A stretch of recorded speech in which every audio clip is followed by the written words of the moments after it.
Hivi kulikuwa kuna utofauti kati ya namna ambavyo hapa sasa tunazungumzia kupambana, namna ambavyo hao wachezaji watano wa Simba walikuwa wanacheza hawa wazawa, kulikuwa kuna utofauti mkubwa na vile ambavyo walikuwa wanacheza wachezaji ambao sio wazawa kwa zile dakika 90?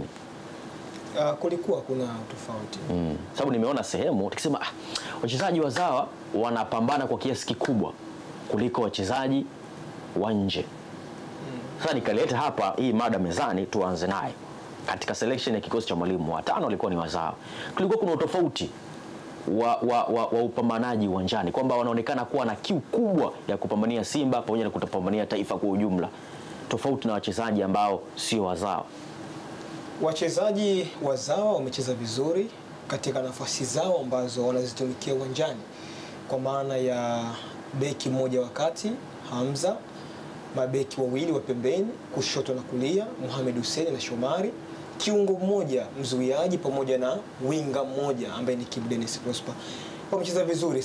Wamecheza vizuri sana, lakini hatuwezi kusema kwamba wamecheza kuwazidi wachezaji wa kigeni. Hapana, wote wameonyesha performance nzuri sana. Kwa hiyo nadhani hayo maoni ambayo labda pengine umeyasikia itakuwa tu ni mtu labda atakuwa ameteleza ama hakuona vizuri, lakini level upambanaji uwanjani na spirit ni sawa sawa. Ilikuwa sawa sawa. Na ukizungumzia mafanikio ya Simba, achilia mbali mchezo wa jana, achilia mbali msimu huu, njoo misimu mitano nyuma, katika mafanikio ya Simba katika michuano hii ya CAF, wachezaji wa kigeni wamekuwa ndio catalyst ya maendeleo mpaka Simba kufika hapa ambapo leo wamefika, kwa sababu wasingekuwepo hao wachezaji tangu zamani, wasingekuja kuwa boost hao wachezaji wetu wazawa. Kwa hao wachezaji wa kigeni wana mchango mkubwa sana, mkubwa sana, kwa sababu ndio wanakuwa catalyst, wanakuwa kichocheo,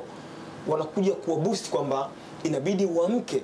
Leo hii Mohamed Hussein anakuwa na pressure kwa sababu anajua nje kuna Valente Nouma. Umeona bwana, leo hii Chefondo Malone Karabusha mu ni lazima awe na pressure kwa sababu anajua kuna Hamza.